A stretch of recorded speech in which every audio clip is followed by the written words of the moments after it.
இது அஞ்சனாபாய் கேஸ் உடைய part 2 video. Part 1 நீங்க இன்னும் பார்க்கல அப்படின்னா அதோடைய லிங்கை மேல கார்டுல டிஸ்கிரிப்ஷன் பின்ட் கமெண்ட்ல கொடுத்துருக்கேன். ஃபர்ஸ்ட் அதை பார்த்துட்டு அதுக்கப்புறமா இந்த வீடியோவை பாருங்க. இல்ல ப்ரோ இந்த வீடியோவை கிளிக் பண்ணிட்டேன், இதை பார்த்துட்டே அதை பார்த்துக்கிறேன் அப்படின்னு நீங்க நினைச்சாலும் நோ ப்ராப்ளம். ஏன்னா ரெண்டுமே ஒரே கேஸ் தான் அப்படின்னாலுமே ரெண்டு பார்ட்டையுமே தனித்தனி கேஸ் மாதிரி தான் நரேஷனை கொண்டு போயிருக்கேன். ஆனா பார்ட் 1 பார்த்துட்டு அதுக்கப்புறமா இதை பார்த்தாதான் ஒரு மூவி பார்த்த மாதிரியான ஒரு ஃபீலிங் உங்களுக்கு கிடைக்கும். பார்ட் 1ல அந்த கேஸுடைய விசாரணையை முடிச்சு சார்ஜ் ஷீட்டை ஃபைல் பண்ணலாம் அப்படிங்கிற முடிவுக்கு போலீஸ் வந்த நேரத்துல அஞ்சனாபாயுடைய மூத்த பொண்ணு ரேணுகாவுடைய கணவன் கிரண் ஷிண்டே கொடுத்த வாக்குமூலம் ஒட்டுமொத்த காவல்துறை அதிகாரிகளையும் அவ்வளவு இதை கேள்விப்பட்ட உலக மக்கள் அத்தனை பேரையுமே அதிர்ச்சி அடைய வச்சது அப்படின்னு சொல்லியிருந்தேன் இல்லையா? அப்படி இந்த கேஸை இன்வெஸ்டிகேட் பண்ண போலீஸ் ஆபீசர்ஸ் ஃபர்ஸ்ட் சோதனை பண்ணதே ஒரு போலீஸ் ஆபீசருடைய வீட்டை தான். போலீஸ் போய் பார்க்கும் பொழுது அந்த சுவர் முழுக்கவே ரத்தம் தெரிச்சிருந்துச்சு. மேலும்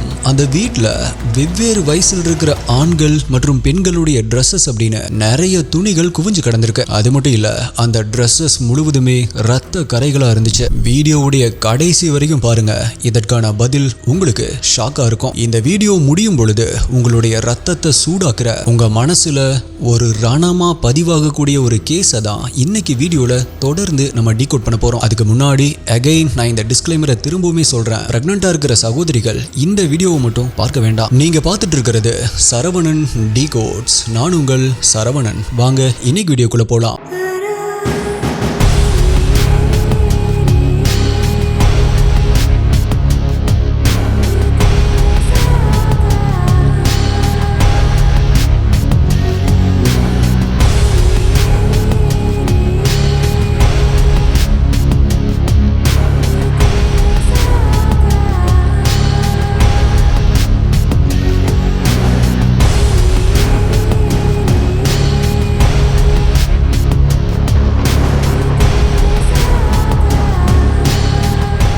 நான் இந்த மாதிரியான கிரைம்ஸை பத்தி சொல்லும் போதெல்லாம் ஒரு விஷயத்தை மட்டும் உங்ககிட்ட சொல்லணும் அப்படின்னு தோணும். Life is priceless. அதே அளவுக்கு இம்பார்ட்டன்டான இன்னொன்னு இருக்கு. அது என்ன தெரியுமா? நீங்க சம்பாதிக்கிற பணம். நினைச்சு பாருங்க, சடனா கேன்சர் இல்ல ஹார்ட் டிசீஸ் மாதிரி ஏதாவது வந்துச்சு அப்படின்னா என்ன ஆகும்? அதோட ட்ரீட்மெண்ட்க்கு 20 இருந்து 30 லட்சம் ரூபாய் செலவாகும். அந்த அளவுக்கு பணத்தை சேவிங்ஸ்ல ரெடியா வச்சிருக்கீங்களா? ஹாஸ்பிட்டல் பில்ஸ் உங்களுடைய மொத்த சேவிங்ஸையும் காலி பண்ணிரும். பிகாஸ் ஒரு வைரல் ஃபீவருக்கு போனாவே 1000 ரூபாய்க்கு மேல ஆகுது. ஸோ இதுல இருந்து தப்பிக்கிறதுக்கு நீங்க கஷ்டப்பட்டு சேர்த்துன சேவிங்ஸை காப்பாத்துறதுக்கு ஒரே வழி ஹெல்த் இன்சூரன்ஸை எடுக்கிறது தான். டிஸ்கிரிப்ஷன் பின்ட் கமெண்ட்ல கொடுத்திருக்கிற லிங்க்ல போனா மாசத்துக்கு வெறும் 300 இருந்து 400 ஸ்டார்ட் ஆகுற பிளான்ஸே 1 கோடி வரைக்குமே உங்களுக்கு கவரேஜ் கொடுக்கும். டாப் கம்பெனிஸை ஆன்லைன்ல கம்பேர் பண்ணி எந்தவித ஹிடன் சார்ஜ் கமிஷன் இல்லாம உங்களுக்கு பிடிச்ச பிளானை அப் டு 25% டிஸ்கவுண்டோட நீங்களே சூஸ் பண்ணலாம். அதுவும் உங்களுடைய NRE அக்கௌண்ட்ல இருந்து பர்ச்சேஸ் பண்ணா 18% GST பே பண்ண வேண்டியதில்லை. நீங்க இங்க இல்ல அப்படின்னாலும் இந்தியால இல்ல அப்படின்னாலும் ஹாஸ்பிட்டல் அப்பாயின்மெண்ட்ஸ், லேப் டெஸ்ட் எல்லாமே புக் பண்ண முடியும். மெடிசன்ஸ் எல்லாமே உங்க பேரண்ட்ஸ் உடைய வீட்டுக்கே டெலிவர் பண்ண முடியும். இதுக்கு அப்படின்னு டெடிகேட்டடான டீம் இருக்கு. இந்த எல்லா சர்வீசஸ் இன்க்ளூடிங் கிளைம் ரிலேட்டடான பேப்பர் ஒர்க் எல்லாமே ரிலேஷன்ஷிப் மேனேஜர் பாத்துக்குவாரு. கிளைம் சப்போர்ட் 30 மினிட்ஸ்லயே கிடைச்சிரும். சோ இப்பவே டிஸ்கிரிப்ஷன் பின்ட் கமெண்ட்ல இருக்கிற லிங்கை யூஸ் பண்ணி உங்களுடைய ஹெல்த் இன்சூரன்ஸை வாங்குங்க.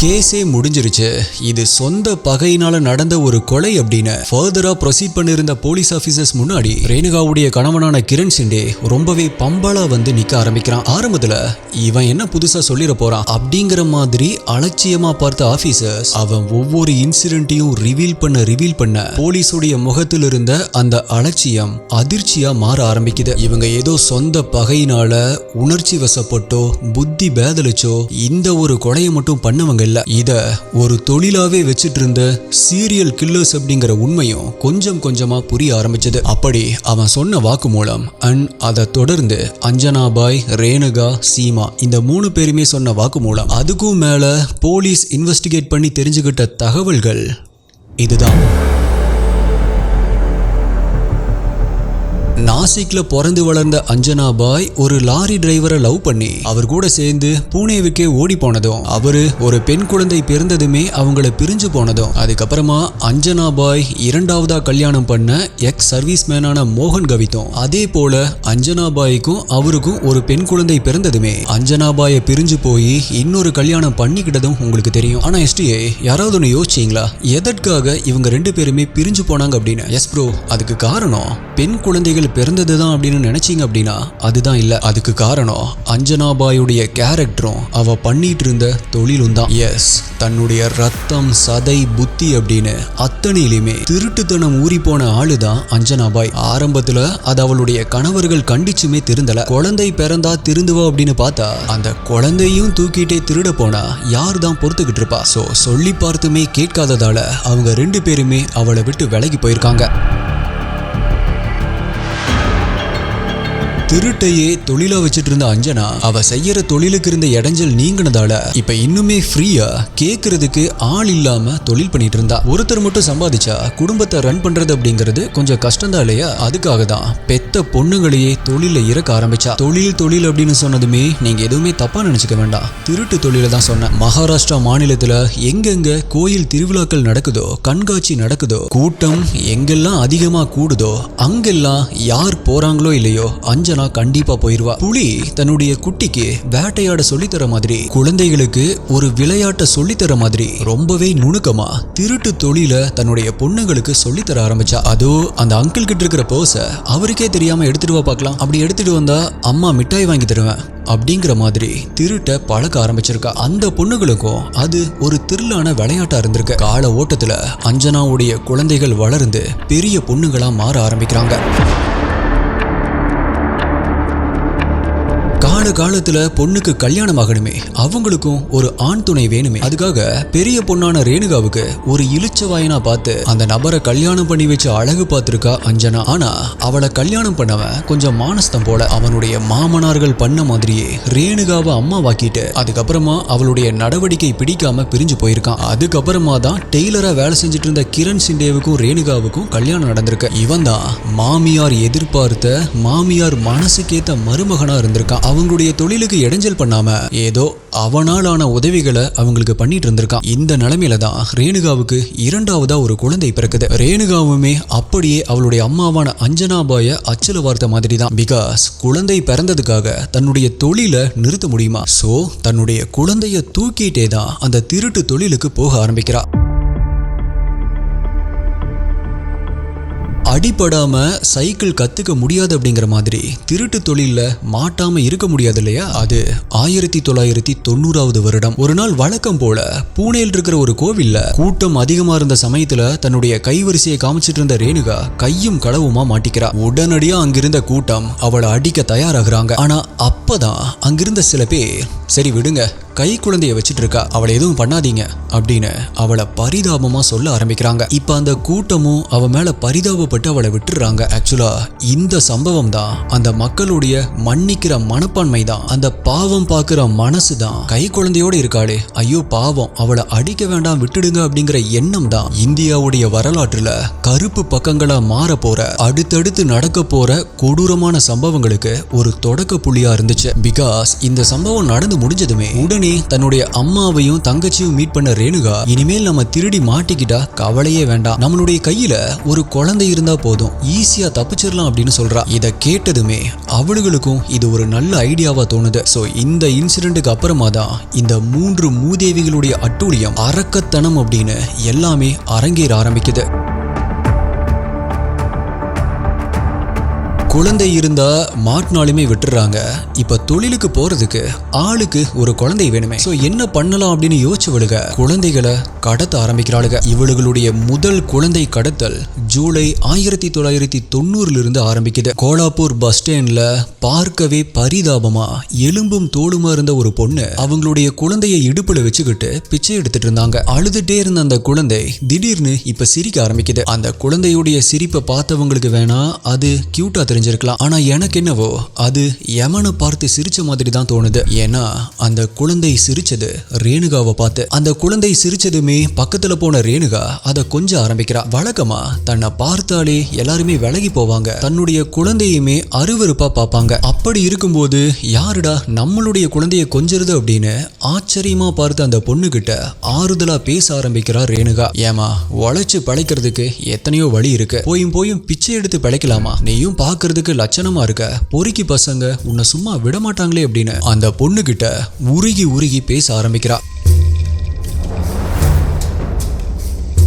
பிச்சை எடுத்து பிழைக்கிற தன்னை மதிச்சு ஒருத்தங்க இவ்வளவு நல்லா பேசுறாங்களே அப்படிங்கிற நினைப்புல மயங்கி போன அந்த பொண்ணு இப்போ அவ என்ன சொன்னாலுமே கேட்கிற ஒரு மனநிலைக்கு வருது. உடனடியா ரேணுகா, எனக்கு தெரிஞ்ச இடத்துல உனக்கு ஒரு வேலை வாங்கி தரேன், கை நிறைய சம்பளம், நீ உன்னுடைய பையனை ராஜா மாதிரி பாத்துக்கலாம் அப்படின்னு சொல்லி கூப்பிடுறா. அதுக்கு அந்த பொண்ணு சரி அப்படின்னு தலையாட்டினதும் ஒரு பஸ்ல அவங்கள கூட்டிட்டு கிளம்ப ஆரம்பிக்கிறா. அதே பஸ்ல இவங்களை கண்காணிச்சுக்கிட்டே அஞ்சனாவும் சீமாவும் உட்கார்ந்து இருந்தாளுங்க. பஸ் இப்போ ஒரு ஹோட்டல்ல நின்னதுமே அந்த பொண்ணுடைய கையில கொஞ்சம் காசை கொடுத்து, நீ போய் ஏதாவது சாப்பிட்டு எனக்கும் ஏதாவது வாங்கிட்டு வா, குழந்தைய நான் பாத்துக்கிறேன் அப்படின்னு சொல்லியிருக்கா. அதை நம்பி கீழே இறங்கின அந்த பொண்ணு திரும்ப வந்து பார்க்கும் பொழுது பஸ் மட்டும்தான் இருந்துச்சு. அவங்களுடைய குழந்தையும் இல்ல, ரேணுகாவும் அங்க இல்ல. பிறந்து சில மாதங்களே ஆன அந்த ஆண் குழந்தைக்கு இவளுகளே சந்தோஷ் அப்படின்னு ஒரு பேர் வச்சுட்டு சந்தோஷமா திருட ஆரம்பிச்சிருக்காளுங்க. இப்படி இருக்கும் பொழுதுதான் ஒரு நாள் கோலாப்பூர்ல திருடிட்டு இருக்கும் பொழுது சீமா வசமா மாட்டிக்கிறா. மாட்டுன சீமாவை கூட்டம் கும்மி எடுக்க ஆரம்பிக்கிறாங்க. அப்ப இந்த குழந்தை சந்தோஷுக்கு 1 வயசு இருக்கும். இப்ப அதே கூட்டத்துல நின்னுட்டு சந்தோஷ கையில வச்சிட்டு இருந்த அஞ்சனா சீமாவை தப்பிக்க வைக்கணும் அப்படிங்கிறதுக்காக அவளுடைய கையில வச்சிருந்த அந்த 1 வயசு குழந்தைய அப்படியே கீழே தரையில போடுறா. கீழே போடுறா அப்படின்னா சும்மா இல்ல, தலை கீழே தரையில் இருந்த கல்லுல அந்த குழந்தையுடைய தலை மோதிர மாதிரி ஃபோர்ஸா போடுறா. இப்ப கீழே விழுந்த அந்த 1 வயசு குழந்தையுடைய தலையிலிருந்து ரத்தம் அளவே இல்லாம வர ஆரம்பிக்குது. அது மட்டும் இல்ல, வலி தாங்க முடியாத அந்த குழந்தை உடனடியா பயங்கரமா அலற ஆரம்பிக்குது. அப்ப அதே நேரத்துல குழந்தைய விட அதிகமா குழந்தைய கீழே போட்ட அஞ்சனா அலற ஆரம்பிக்கிறா. ஐயோ, என்னுடைய குழந்தைய தள்ளி விட்டுட்டீங்களே, அடிபட்டு இப்படி ரத்தம் வருதே அப்படின்னு அலற ஆரம்பிக்கிறா. சோ சீமாவை அடிச்சிட்டு இருந்த மொத்த கூட்டத்துடைய கவனமும் இப்ப அந்த குழந்தையுடைய பக்கம் திரும்ப ஆரம்பிக்குது. இந்த கேப்பை பயன்படுத்திக்கிட்ட சீமா கண்ணிமைக்கிற நேரத்துல அங்கிருந்து எஸ்கேப் ஆகுறா. இப்ப அடுத்த சில நிமிடங்கள்ல கீழே விழுந்த குழந்தைய இடுப்புல தூக்கி வச்சுக்கிட்ட அஞ்சனாவும் அங்கிருந்து வேகமா நடக்க ஆரம்பிக்கிறா. அதிலிருந்து கொஞ்ச தூரத்துல அஞ்சனா, ரேணுகா, சீமா இந்த 3 பேருமே ஒன்னா சேர்றாங்க. கூட்டத்தை பயமுறுத்துறதுக்காக பயங்கரமா அலறின அஞ்சனா அப்பவே சைலண்ட் ஆகிட்டா. ஆனா அடிபட்டு ரத்தம் வழியிற குழந்தை எப்படி அமைதியாகும்? வழியில துடிக்குது, கத்துது, கதறுது. இப்படி இடுப்புல ஒரு குழந்தைய வச்சுக்கிட்டு தலை முழுக்க ரத்தத்தோட ரோட்ல நடந்து போனா எல்லாருடைய கவனமும் அவங்க மேலதான் திரும்பும் இல்லையா? சோ அதே மாதிரி ரோட்ல போற எல்லாருமே அவங்கள ஒரு மாதிரி பார்க்க ஆரம்பிச்சாங்க. குழந்தைக்கு என்னாச்சு, ஏன் இப்படி ரத்தம் வருது, வாங்க ஹாஸ்பிட்டல் போகலாம் அப்படின்னு சில பேர் கேட்க ஆரம்பிக்கிறாங்க. இப்ப இவளுகளுக்கோ எங்க இந்த குழந்தை அழுதே நம்மளை காட்டி கொடுத்துருமோ அப்படிங்கிற ஒரு பயம் வர ஆரம்பிக்குது. ஈவு, இரக்கம், அன்பு, கருணை அப்படின்னு மனுஷங்களுக்கு இருக்க வேண்டிய எதுவுமே இல்லாத அந்த அரைக்கிங்க இப்ப அவங்க மாட்டிக்க கூடாது அப்படின்னு அந்த குழந்தைய கொன்னுறலாம் அப்படிங்கிற முடிவுக்கு வராளுங்க. ஆமா எஸ்டியே, இவளுகளை சீரியல் கில்லர்ஸ் அப்படின்னு மட்டும்தானே சொல்லியிருந்தேன். இவளுக கொன்னது எல்லாமே ஒரு பாவமும் அறியாத கடவுளுக்கு நிகர பார்க்கப்படுற பச்சிலம் குழந்தைகளை தான். இப்ப அழுதுட்டு இருந்த அந்த குழந்தைய தூக்கிட்டு ஆள் நடமாட்டம் இல்லாத ஒரு இடத்துக்கு போன அந்த 3 பேரும் அங்கிருந்த ஒரு கரண்ட் கம்பம் பக்கத்துல போய் நிக்கிறாளுங்க. ரேணுகாவும் சீமாவும் யாராவது ஆள் வர்றாங்களா அப்படின்னு பாத்துட்டு இருந்திருக்காளுங்க. அஞ்சனா அந்த குழந்தையுடைய காலை ஒரு பேட் பிடிக்கிற மாதிரி பிடிச்சுக்கிட்டு ஒரு பேட்டை சுத்துற மாதிரி சுத்தி அந்த குழந்தையுடைய தலைய அந்த கரண்ட் கம்பத்திலேயே அடிக்க ஆரம்பிக்கிறா. அந்த குழந்தையுடைய அலறல் சத்தம் அடங்குற வரைக்குமே தொடர்ந்து அடிக்க ஆரம்பிக்கிறா. கண்ணு முன்னாடி ஒரு உயிர் போயிட்டு இருக்கு, அதுவும் ஒரு பாவமும் அறியாத ஒரு வயசு குழந்தை கொடூரமான முறையில கொல்லப்பட்டு இருக்கு. ஆனா இத பக்கத்துல இருந்து வடப்பாவை சாப்பிட்டே பார்த்துட்டு இருந்திருக்காளுங்க அஞ்சனாபாயுடைய 2 பொண்ணுகளான ரேணுகாவும் சீமாவும். இப்போ அஞ்சனாவுடைய கையில் இருந்தது சந்தோஷுடைய உயிரில்லாத உடல் தான். உயிரோடு இருந்த குழந்தைக்கே கருணை காட்டாதவளுக இறந்த உடலுக்கா கருணை காட்ட போறாளுக. இப்ப அந்த குழந்தையுடைய உயிர் அடங்குனதுமே பக்கத்தில் இருந்த பழைய ஆட்டோக்கள் நின்றுட்டு இருந்த ஒரு ஷெட்ல போற போக்குல ஒரு குப்பைய தூக்கி வீசிட்டு போற மாதிரி, செத்த எலிய வாழை பிடிச்சு தூக்கி போடுற மாதிரி அந்த இறந்த உடலை தூக்கி போட்டுட்டு எதுவுமே நடக்காத மாதிரி அங்கிருந்து போயிருக்காளுக. சரி ஓகே, கடத்தின குழந்தைய கொலை பண்ணிட்டோம், இப்ப அடுத்து தொழில் பண்றதுக்கு இன்னொரு குழந்தை வேணுமே. எஸ், அதுக்காக அடுத்ததா இன்னொரு குழந்தைய கடத்துறாளுக. இந்த வேலையெல்லாம் பண்ணும் பொழுது ரேணுகாவுக்குமே 2 ஆண் குழந்தைகள் இருந்துச்சு. அப்படி இருக்கும் பொழுது எப்படி மற்ற தாய்கள் கிட்ட இருந்து பிள்ளைகளை பிரிக்கிறதுக்கும் கொடூரமா கொலை பண்றதுக்கும் மனசு வந்துச்சு அப்படிங்கறதான் தெரியல. அது சரி, மனசு அப்படின்னு ஒண்ணு இருந்தாதானே தெரியும்.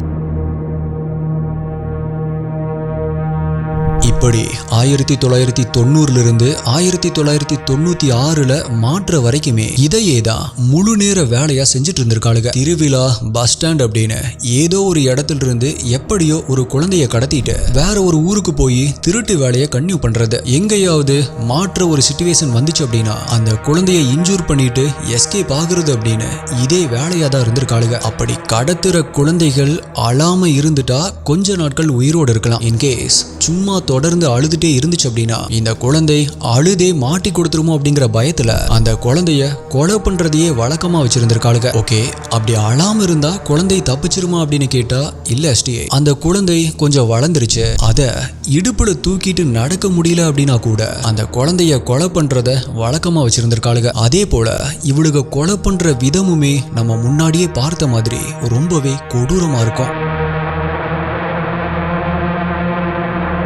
இப்படிதான் ஒரு முறை 2.5 வயசு பெண் குழந்தைய கடத்திட்டு போய் ஒரு லாட்ஜ்ல ஸ்டே பண்ணிருக்காளுங்க. அந்த குழந்தை அழுகையை நிறுத்தாததால லாட்ஜ்ல இருந்தவங்க இவங்கள சந்தேகமா பார்க்க ஆரம்பிச்சிருக்காங்க. சோ அந்த குழந்தையுடைய கழுத்தை நெரிச்சு மூச்சை நிறுத்தி உடம்ப அடிச்சு உடைச்சு ஒரு சூட்கேஸ்குள்ள போட்டுட்டு அங்கிருந்து ஸ்ட்ரெயிட்டா படம் பார்க்கறதுக்காக ஒரு தியேட்டருக்கு போயிருக்காளுங்க. அப்படி படம் ஓடிட்டு இருக்கும் பொழுது அந்த சூட்கேஸ அங்கிருந்த லேடிஸ் டாய்லெட்ல வீசிட்டு எஸ்கேப் ஆயிருக்காளுங்க. அதே போல மும்பையில் இருக்கிற ஒரு கோயில்ல ஏதாவது தேருமா அப்படின்னு பார்க்க போனப்ப 2 பெண்கள் கோவில்ல உட்கார்ந்து பேசிட்டு இருந்திருக்காங்க. அவங்க பக்கத்துல 3 வயதான ஒரு ஆண் குழந்தை விளையாடிட்டு இருந்திருக்கு. சோ அவங்க கவனிக்காத சமயத்துல அந்த குழந்தைய கடத்தி வீட்டுக்கு தூக்கிட்டு வந்திருக்காளுங்க. இவளுக்குதான் ஒரு ஊர்ல நிலையா இருக்கிறது இல்லையே, ஒவ்வொரு ஊர்லயும் ஒவ்வொரு வீடு, ஒவ்வொரு பொய். சோ பக்கத்து வீட்டுக்காரங்க கிட்ட இது எங்க சொந்தக்காரங்களுடைய குழந்தை, கொஞ்ச நாள் எங்க கூட தான் இருக்கும் அப்படின்னு சொல்லியிருக்காளுங்க. ஆனா 3 வயசே ஆனாலும் அந்த குழந்தை கொஞ்சம் விவரமான குழந்தையா இருந்திருக்கு. ஒரு முறை பக்கத்து வீட்டுக்காரங்க கிட்ட தன்னுடைய பெயரை சொல்லி, என்னோட ஊர் பாம்பே, எங்களுக்கு பெரிய வீடு இருக்கு, கார் எல்லாம் இருக்கு, ஆனா நான் ஏன் இங்க இருக்கேன் அப்படின்னு கேட்டிருக்கு. இந்த கேள்வி பக்கத்து வீட்டுக்காரங்களுக்கு சந்தேகத்தை ஏற்படுத்தி இருக்கு. சோ அஞ்சனா கிட்ட இத பத்தி கேட்க ஆரம்பிக்கிறாங்க. ஆனா அவங்கள எப்படியோ சமாளிச்ச அஞ்சனா இப்ப ஆத்திரத்தோட வீட்டுக்குள்ள வர ஆரம்பிக்கிறா. அப்படி வந்தவ வீட்டுக்குள்ள விளையாடிட்டு இருந்த அந்த பையனை கண்ணு முன்னு தெரியாம அடிக்க ஆரம்பிக்கிறா. இவனை உயிரோட விட்டு வச்சா மாட்டிக்குவோம் அப்படின்னு நினைச்ச அந்த சாத்தான் அந்த வீட்டுடைய முற்றத்துல ஒரு கயிறை கட்டி அந்த குழந்தைய தலைகீழா தொங்க விட்டு, கடிகார பெண்டுலம் கேள்விப்பட்டிருக்கீங்களா ஸ்ரீயை? அது எப்படி ஆடும் அப்படி ஆட்ட ஆரம்பிச்சிருக்கா. கொஞ்சம் கொஞ்சமா வேகத்தை அதிகப்படுத்தி அந்த வீட்டுடைய 2 பக்க சுவத்திலையுமே தலைய மோத விட்டுருக்கா. அப்போ அந்த வீட்டுடைய சுவர், தரை அப்படின்னு அந்த வீடு முழுக்கவே அந்த குழந்தையுடைய ரத்தத்தால நிரம்பி இருந்திருக்கு. இப்படி இவளுக பண்ணின கொலை எல்லாமே ரொம்ப ரொம்ப கொடூரமானதா தான் இருந்திருக்கு. மோஸ்ட்லி தலைய எதுலயாவது இடிச்சு அடிச்சு நொறுக்கி தான் கொண்டு இருக்காளுங்க. இன்னொரு குழந்தைய எப்படி கொண்டு இருக்காளுங்க தெரியுமா? பப்ளிக்ல இருக்கும் பொழுதுதான் குழந்தை அழுதா கத்துனா மாட்டிக்கும் அப்படிங்கிற பயத்துல கொலை பண்றாளுங்க அப்படின்னு பார்த்தா, வீட்டுல இருக்கும் பொழுது இவளுக கடத்திட்டு வந்த ஒரு குழந்தை தொடர்ந்து அழுக ஆரம்பிச்சிருக்கு. அதை சமாதானப்படுத்த முடியாம, சமாளிக்க தெரியாம, என்ன இது எப்ப பார்த்தாலும் அழுதுட்டே இருக்கு அப்படின்னு தரையில போட்டு காலாலேயே மிதிக்க ஆரம்பிச்சிருக்கா அஞ்சனா. அப்பவும் அழுகையை நிறுத்தாததால அப்படியே தூக்கி தூரமா வீச ஆரம்பிச்சிருக்கா. அப்ப அந்த குழந்தை பாத்ரூம் உடைய கதவை தள்ளிட்டு போய் டாய்லெட் சிங்க்ல விழுந்திருக்கு. ஐ மீன் இந்தியன் டாய்லெட் இருக்கு இல்லையா, அதுக்குள்ள விழுந்திருக்கு. இப்ப அந்த குழந்தையுடைய தலைய டாய்லெட் சிங்க்ல இருந்து வெளியே எடுக்க முடியாத மாதிரி காலாலேயே நசுக்கி அதுல முக்கி மூச்சு திணற வச்சு கொலை பண்ணிருக்கா. இப்படி 1990 இருந்து 1996 வரைக்கும் மொத்தமா 13 குழந்தைகளை கடத்தி 10 பேரை கொடூரமா கொலை பண்ணிருக்காளுங்க. கடைசியில அஞ்சனாவுடைய முன்னாள் கணவரை பழிவாங்க நடந்த முயற்சியில தான் ரேணுகாவுடைய புருஷனான கிரண் சிண்டே அவனே வந்து வாயை கொடுத்து மாட்டிருக்கான். இப்ப அவன் அப்ரூவரா ஆனதால இந்த கொலை வழக்குல அவனுக்குமே தொடர்பு இருந்தாலும், உடல்களை மறைக்க அவன் உதவி செஞ்சிருந்தாலும், அப்ரூவர் அப்படிங்கிற ஒரே காரணத்துக்காக அவனை கோர்ட் விடுதலை பண்ணிருக்க. நவம்பர் 19, 1996 இவங்க எல்லாத்தையுமே அரெஸ்ட் பண்ணிருக்காங்க. 1998 சார்ஜ் ஷீட் ஃபைல் பண்ணிருக்காங்க. இதுல ரொம்பவே வருத்தமான விஷயம் என்ன அப்படின்னா, சார்ஜ் ஷீட் ஃபைல் பண்றதுக்கு முன்னாடியே, குற்றவாளி அப்படின்னு நிரூபிக்கப்படுறதுக்கு முன்னாடியே, எந்த ஒரு தண்டனையும் விதிக்கப்படுறதுக்கு முன்னாடியே, இது எல்லாத்துக்குமே முழு முக்கிய காரணமான அஞ்சனா பாய் இயற்கையான முறையில தன்னுடைய 60வது வயசுலயே இறந்து போயிட்டா அப்படிங்கறதுதான் ஏத்துக்கவே முடியாத ஒரு விஷயமா இருக்கு. இவ செஞ்ச பாவத்துக்கு என்னென்ன தண்டனை கிடைச்சிருக்கணும், எவ்வளவு கொடுமைகளை அனுபவிச்சிருக்கணும், பட் எதுவுமே நடக்கல. சரி, ஒருத்தனை அப்ரூவர் அப்படின்னு விடுதலை பண்ணியாச்சு, ஒருத்தி மேல போய் சேர்ந்துட்டா, இன்னும் 2 இருக்கே, அதுங்களுக்கு என்ன தண்டனை கிடைச்சது அப்படின்னு தெரிஞ்சுக்கணும் இல்லையா? மொத்தம் 13 கடத்தல்கள், 10 கொலைகள் பண்ணதா இவங்க மேல கேஸ் ஃபைல் பண்ணப்பட்டுச்சு. கோலாப்பூர் செஷன்ஸ் கோர்ட்ல 29 ஜூன் 2001 அன்னைக்கு 13 கடத்தல்கள் மற்றும் 6 கொலைகள் மட்டும்தான் நிரூபிக்கப்பட்டுச்சு. 4 கொலைகளுக்கு ஆதாரம் பத்தல அப்படின்னு சொல்லி ரேணுகா மற்றும் சீமா அந்த 2 பேருக்குமே தூக்கு தண்டனை விதிச்சு தீர்ப்பளிச்சிருக்கு. ஆனா 9 செப்டம்பர் 2004 அன்னைக்கு மும்பை ஹைகோர்ட் இன்னொரு கொலைக்குமே ஆதாரம் இல்ல அப்படின்னு சொல்லி மொத்தமா 5 கொலைகள் தான் நிரூபிக்கப்பட்டதா சொல்லி அதே தூக்கு தண்டனையை உறுதிப்படுத்தியிருக்கு. அத 31 ஆகஸ்ட் 2006 அன்னைக்கு சுப்ரீம் கோர்ட்டுமே கன்ஃபார்ம் பண்ணிருக்கு. சரி ப்ரோ, இவங்களுக்கு எப்பதான் தூக்கு தண்டனை நிறைவேற்றப்பட்டுச்சு, அதை முதல்ல சொல்லுங்க அப்படின்னு கேக்குறீங்களா? அப்படி ஒரு சம்பவம் நடந்திருந்தா தானே சொல்றதுக்கு. ஆமா எஸ்டிஏ, எங்களை தூக்குல போடாதீங்க, நாங்க இது எல்லாத்தையுமே தெரியாம செஞ்சுட்டோம் அப்படின்னு இந்த 2 உத்தமிகளும் 2008 மற்றும் 2009 மெர்சி பெட்டிஷனை போட்டிருக்காளுங்க. அத 2012 மற்றும் 2013 மகாராஷ்டிரா கவர்னர் ரிஜெக்ட் பண்ணிருக்காரு. அடுத்ததா 2014 அப்போதைய இந்தியன் பிரசிடென்ட் பிரணாப் முகர்ஜி கிட்ட கடைசி ஆப்ஷனா ஒரு பெட்டிஷன் போட்டிருக்காளுங்க. ஆனா அவரும் அதை ரிஜெக்ட் பண்ணிருக்காரு. இருந்தாலுமே இவளுக்கு நிறுத்தல. இதையும் எதிர்த்து இவளுக்கு திரும்பவுமே பாம்பே ஹைகோர்ட்ல அப்பீல் பண்ணிருக்காளுங்க. இப்ப 3 வருடங்களுக்கு முன்னாடி, அதாவது 18 ஜனவரி 2022 அன்னைக்கு இந்த கேஸ்ல இறுதியா தீர்ப்பு சொன்ன கோர்ட் இவளுக போட்ட அந்த மெர்சி பெட்டிஷன் மேல முடிவெடுக்கிறதுக்கு மொத்தமா 7 years 10 months and 15 days time எடுத்துக்கிட்டதால இந்த மனுதாரர்கள் மன உளைச்சலுக்கு ஆளானதாகவும் ஒவ்வொரு நாளுமே சாவ நினைச்சு பயந்துட்டு இருந்ததாகவும் சொல்லி அந்த மரண தண்டனையை ரத்து பண்ணி ஆயுள் தண்டனையா மாத்தி தீர்ப்பளிச்சிருக்கு. மன உளைச்சலுக்கு ஆளானதா சொல்லப்பட்ட குழந்தைகளை ஈவு இரக்கம் இல்லாம கொலை பண்ண ரேணுகா மற்றும் சீமா எரவாடா ஜெயில மும்பை குண்டுவெடிப்பு கேஸ்ல கைதான கைதிகள் கூட கொஞ்சம் கூட பயம் இல்லாம சண்டை போட்டுக்கிட்டு வார்டன்ஸ் கிட்ட பிரச்சனை பண்ணிக்கிட்டு ஓசி சோறு தின்னு உடம்ப நல்லா வளர்த்துட்டு இருக்காளுங்க. இன்னொரு முக்கியமான விஷயத்த நான் இங்க சொல்லியே ஆகணும். இந்த கேஸ்ல ஆஜரான பப்ளிக் ப்ராசிக்யூட்டர் என்ன சொல்லியிருக்காரு அப்படின்னா, இவளுக கடத்தி கொலை பண்ணின குழந்தைகளுடைய எண்ணிக்கை மொத்தம் 44 குழந்தைகள். ஆனா கடைசியில நிரூபிக்கப்பட்டதோ வெறும் 5 மட்டும்தான் அப்படின்னு சொல்லியிருக்காரு. இப்ப என்னுடைய டவுட் என்ன அப்படின்னா, அந்த பப்ளிக் ப்ராசிக்யூட்டர் கண்டுபிடிச்சதே 44 அப்படின்னா இன்னும் அவருக்கும் போலீஸ்க்கும் தெரியாம எத்தனை கொலைகள் அப்படிங்கிறது தான். இந்த மோசமான வழக்குல இன்னுமே வருத்தமான விஷயம் என்ன அப்படின்னா, தொழிலுக்காக இவளுகளால கடத்தப்பட்ட எந்த ஒரு குழந்தைகளுமே அடையாளம் காணப்படவே இல்லை. பெற்றோர்கள் யாரு அப்படின்னு தெரியவும் இல்லை. அதுக்கு காரணம் பெரும்பாலும் திருடப்பட்ட குழந்தைகள் எல்லாமே பிச்சைக்காரர்கள், நாடோடிகளுடைய பிள்ளைகளா இருந்ததும் ஊருக்கு ஒரு பேர் அப்படின்னு இவளுக தங்களுடைய பெயரை மாத்தி வச்சுக்கிட்ட மாதிரி கடத்தப்பட்ட குழந்தைகளுக்கும் இவளுக பேரை மாத்தி வச்சதும் தான். அந்த குழந்தைகளுக்கே அவங்க ஒரிஜினல் பேர் மறந்து போயிருக்கும். இவளுகளுடைய கையில கிடைச்ச குழந்தைகளுடைய ஆயுசு அதிகபட்சம் 2 மாசத்திலிருந்து 6 மாசமா தான் இருந்திருக்கு. ஆக்சுவலா நான் இதுல நிறைய டீடைல்ஸை இன்க்ளூட் பண்ணல STA. இந்த சம்பவங்களை எக்ஸ்பிளைன் பண்ணிட்டு இருக்கும் பொழுதே எப்படா வீடியோவை முடிப்போம் அப்படின்னு இருக்கு. பிகாஸ் நிறைய குழந்தைகளுடைய இறப்பு நான் வீடியோல கூட சொல்ல முடியாத அளவுக்கு கொடூரமா இருக்கு. கேட்கிற யாரா இருந்தாலும் தாங்க முடியாது. அப்புறம் ஏன் ப்ரோ மெனக்கெட்டு எக்ஸ்பிளைன் பண்ணிட்டு இருக்கீங்க அப்படின்னு கேக்குறீங்களா? இந்த சம்பவங்களை எல்லாம் தெரிஞ்சுக்காம இருந்தா எதை பத்தியும் கவலைப்படாம நம்ம வேலையை பார்த்துட்டு போயிட்டு இருக்கலாமே அப்படின்னு தோணுது இல்லையா? ஆனா இது எல்லாமே நம்மளை சுத்தி தானே நடந்துட்டு இருக்கு. எப்பவுமே ஆண்கள் மட்டுமே ஈவு இரக்கம் இல்லாத குற்றவாளிகள் அப்படின்னு நினைச்சிட்டு இருக்க நம்மளுடைய மனசுக்கு தாய்மையுடைய மொத்த அடையாளமா இருக்கிற பெண்கள்லயும் இப்படி இருக்காங்க. குற்றம் செய்யறது குற்றவாளிகள் தானே தவிர அதை ஜெண்டர்ல திணிக்க கூடாது இல்லையா? ஆல்சோ 90s கிட்ஸ்க்கு ரொம்ப நல்லாவே தெரியும். அந்த டைம்ல எல்லாம் குழந்தை கடத்தல் அப்படிங்கிறது ரொம்பவே சர்வ சாதாரணமா இருந்துச்சு. நம்ம பேரண்ட்ஸ் எல்லாம் வெளியே யார் கூடயும் பேச கூட விட மாட்டாங்க. ஓகே, இப்ப இன்ட்ரோல ஒரு போலீஸ் ஆபீசருடைய வீட்டுடைய சுவத்துல ரத்தக்கரை இருந்ததாகவும் நிறைய ரத்தக்கரை படிஞ்ச ட்ரெஸ் இருந்ததாகவும் சொல்லியிருந்த இல்லையா? அது போலீஸ் ஆபீசருடைய வீடு தான். ஆனா அதுல குடியிருந்தது இந்த 3 டெவில்ஸும் அந்த தறிகிட்ட டெய்லரும் தான். பெருசா எந்த ஒரு எவிடன்ஸையுமே மறைக்க முயற்சி பண்ணாம எவன் எங்களை என்ன பண்ணிட முடியும் அப்படிங்கிற ஆணவத்துல ஆடிட்டு இருந்திருக்காளுங்க.